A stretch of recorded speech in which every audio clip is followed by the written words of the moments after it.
Vamos voltar a falar de política e economia. Nessa segunda-feira, o presidente Jair Bolsonaro propôs que o orçamento de 2020 preveja aí uma correção do salário mínimo apenas pela inflação. Ou seja, não haverá aumento real, pessoal. Foi isso que decidiu o governo federal ao formalizar o projeto de lei de diretrizes orçamentárias do ano que vem. Para nos ajudar a entender melhor como ficarão as coisas, está aqui com a gente no estúdio nossa colega Denise Campos. Como é que vai? Vai lá, Você aqui é a Denise, para explicar para você. Por favor, Bolsonaro. Não, que eu não entendo dessas coisas aí. Economia Denise, você não entende. Denise vai explicar direitinho aí. Você não vai meter a mão no preço da... Lá é o Paulo Guedes, aqui é a Denise. Tá bom, Denise.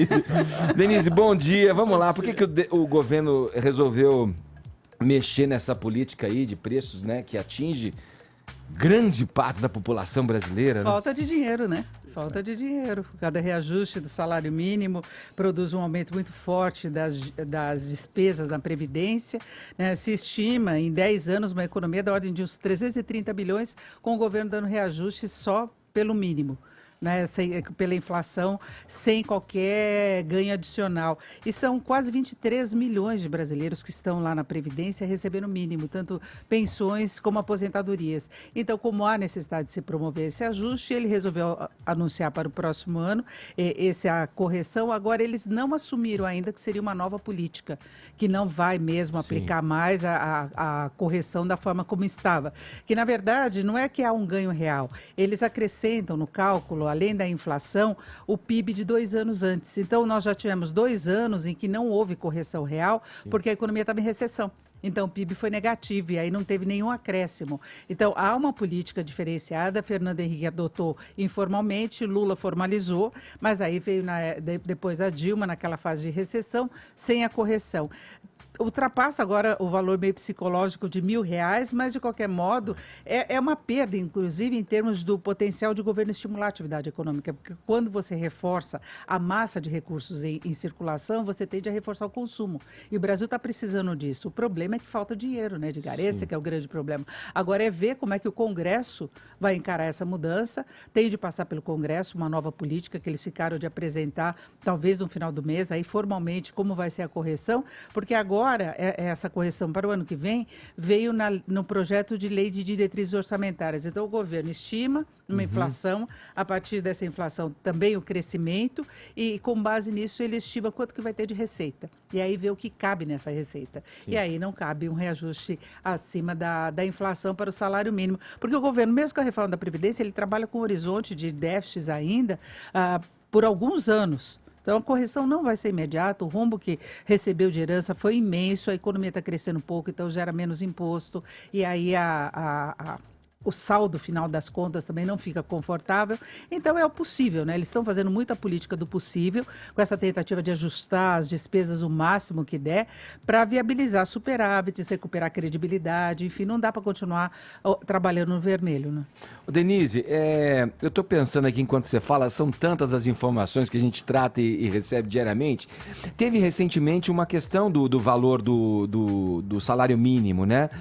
Que ficou ali dentro de ao invés de se ter um reajuste que atingiria um determinado número, voltou-se atrás. Eu não me lembro se foi aí já no governo Bolsonaro ou se foi ainda com o Temer no comando do país. Mas teve um valor em que eu me lembro que foi muito criticado, poxa, por a questão simbólica. Exatamente, porque você projeta uma inflação, então você não sabe exatamente qual vai ser a inflação e eles acabaram reduzindo um pouquinho o valor na hora. Porque você dá uma arredondada, porque nesse cálculo aqui eles estão... para baixo. Exatamente. Não, eu peguei os números aqui, Denise, exatamente, que eles conferiram. Então tem esse problema de você estimar a inflação, porque eles estão projetando o valor do ano que vem. Então, você tem mais ou menos a previsão da inflação até o ano que vem. Eles utilizam, inclusive, as projeções do mercado financeiro.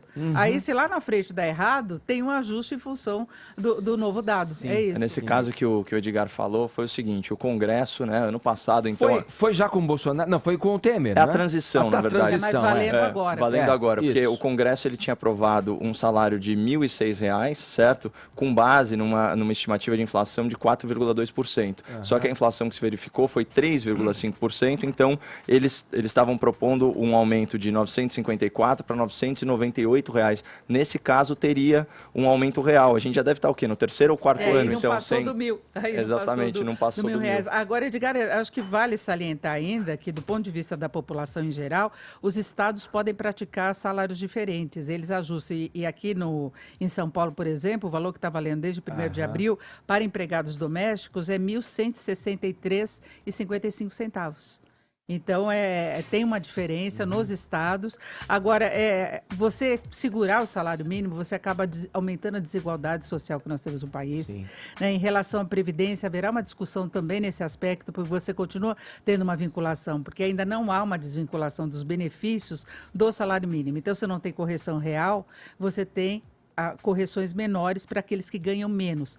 Agora, acaba com uma briga que a gente tem na Previdência, uma reclamação constante, que são aquelas pessoas, por exemplo, que no começo da aposentadoria recebem mais do que o mínimo, e o mínimo tendo aumento real, essas aposentadorias cada vez mais ficam perto do mínimo. Então, as pessoas falam, antes eu ganhava 2, 3 salários mínimos, e ao longo do tempo eu estou ganhando agora quase um salário mínimo apenas. Então, é pela diferença aí de correção. Agora, eu acho que um outro exemplo de que o governo está com o cobertor curto é que ele tem essa preocupação do ponto de vista social, até por ponto de vista de popularidade, ele vai conceder o 13º salário para o Bolsa Família, mas não vai ter correção este ano. Porque não cabe as duas coisas. Então, não dá para corrigir e pagar ainda o 13º. Denise, então, eu tenho uma outra pergunta sobre esse tema também. Pelo que eu estava vendo, além de não dar o aumento real no salário mínimo, o governo também determinou que não vai haver, né, pelo menos pela LDO, não vai haver nenhum reajuste para nenhuma carreira pública, exceto aquele projeto que já está encaminhado dos militares. É isso mesmo? E contratações também do lado deles. Eles não vão contratar em nenhuma outra área. Pelo menos está cortando na própria carne. Inclusive, dos militares. Então, eles estão cortando as despesas com o pessoal também. Além da Previdência, tem essa outra preocupação. Eles devem facilitar, inclusive, as demissões, de alguma forma, do lado das estatais. Então, aqueles planos de demissão, porque há necessidade de enxugar a máquina, porque a despesa com a folha é muito grande, e os estados têm de passar por um processo muito parecido, porque eles gastam absurdamente. Houve um inchaço até para garantir apoio político, houve muita essa preocupação, gastança absurda, né? Junto com essa decisão de não dar aumento real para o salário mínimo, também veio uma decisão de que não haverá concurso público em 2020. Exatamente. Então, só na área militar que pode haver alguma diferença. Então, essas medidas não são muito impopulares? São impopulares, são restritivas do crescimento, porque você tem mais desemprego, né? Você tem menos aumento de massa salarial. Agora, é a necessidade de fazer ajuste, né? É quando você organiza uma empresa, quando você organiza uma casa, se você não está conseguindo mais bancar o que você tem de despesa, você vai lá e corta. Não dá para ficar nessa situação de vulnerabilidade financeira que o país está. Então, todo investidor olha para cá e fala, olha, esse país em algum momento pode dar calote. Exato. Então, você não pode ter uma gestão irresponsável. Não é boa do ponto de vista social essa decisão. Claro que não é, vai causar insatisfação, pode dar problemas lá na tramitação até da reforma no Congresso. O Congresso pode barrar essa nova política que vai ser apresentada pelo governo, não é? Porque tem meio uma situação de confronto aí em alguns assuntos, mas é a situação possível diante do que nós temos. Ô, Denise, você vê, quando mexe com a base, né, da sociedade, né, quer dizer, está mexendo na questão do salário mínimo sem oferecer o aumento real, só uma questão de reajuste com relação a perdas no período e tal, né? Agora, eu acho que esse governo do Jair Bolsonaro, ele vem com a proposta dessa enxugada na máquina. Você comentou dos cargos comissionados, esses cargos aí que estão sendo todos revistos, que em outros governos não se cuidou desse lado, né? Não se olhou para esse lado. Aumentou demais. E a gente via, entrava governo, saía governo, que todos os veículos de imprensa, a mídia toda falava o inchaço da máquina, a máquina é dispendiosa, a máquina gasta mais do que arrecada.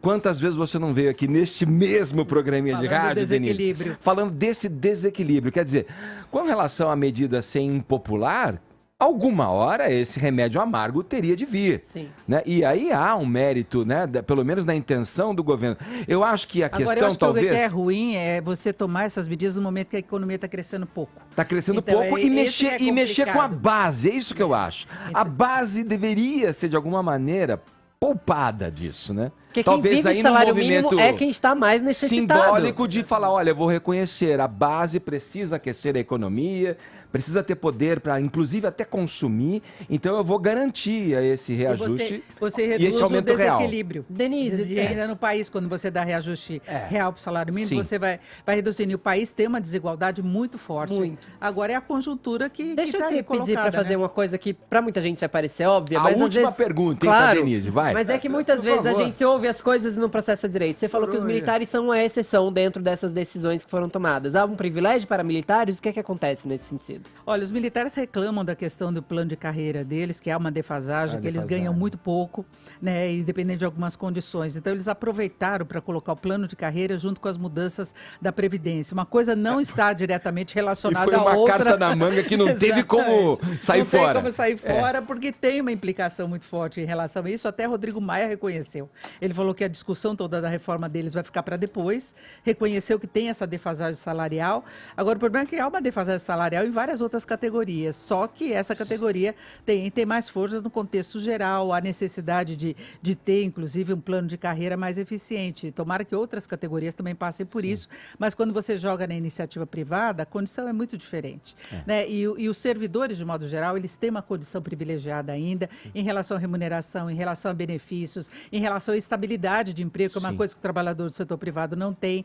Então, é isso. Aí tem a condição colocada pelos militares, eles vão ter esse plano de carreira, mas há necessidade de enxugar toda a máquina e encarar a impopularidade que está relacionada a isso, a segurar salário mínimo, a programas sociais. Agora, só mais um detalhe, Edgar, ontem o Rodrigo Maia esteve num evento aqui em São Paulo e ele salientou a importância de o governo se preocupar também em ter uma política social. Porque ele vem cortando uma série de programas, restringindo. O Bolsa Família 13º até foge um pouco disso, né, que foi um benefício que, no final das contas, vai ser mais vantajoso até do que o reajuste apenas, né, esse 13º que ele vai representar, em termos nominais mesmo, que as pessoas vão receber, mas não se tem uma estratégia do ponto de vista social macro. Né? Então, há necessidade de se ter isso, porque o Brasil tem uma pobreza muito grande, a miséria aumentou até o ano passado, aí é uma herança que ficou para o atual governo, mas é uma herança com a qual ele tem de lidar e ele vai ser cobrado por uma eventual situação em que não se tenha uma melhora desse indicador. Né? Perfeito. Denise Campos de Toledo, muito obrigado pela explanação aqui pra gente. Viu? Ótimo dia para vocês, presidente. Para você também. Presidente. Satisfeito, às vezes é preciso dar um passo para trás para dar dois para frente. Exatamente. É isso aí. Para certo. Obrigado, Denise.